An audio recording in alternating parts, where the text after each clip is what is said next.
બુલેટિનમાં આગળ વાત કરીએ સુરતની તો સુરતમાં દીકરીઓને શિક્ષણમાં પ્રોત્સાહિત કરવાના ઉમદા હેતુ સાથે શરૂ કરાયેલી હીરાબાનો ખમકાર યોજના હેઠળ ચોથા ચરણના સહાય વિતરણનો ભવ્ય કાર્યક્રમ યોજવામાં આવ્યો હતો। આ સમારોહમાં 1100 જેટલી વિદ્યાર્થીનીઓને ₹7500ની રાશિના ચેક અર્પણ કરવામાં આવ્યા હતા। સુરતના જાણીતા ઉદ્યોગપતિ પિયુષ દેસાઈ દ્વારા આ હીરાબાનો ખમકાર યોજના ચલાવવામાં આવે છે।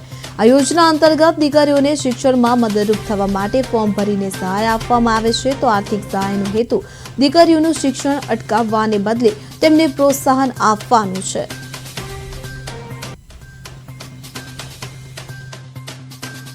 અને એની અંદર આજ રોજ અમે 1100 જેટલી દીકરીઓને ચેક વિતરણના માધ્યમથી યોજનાનો લાભ આપી રહ્યા છીએ।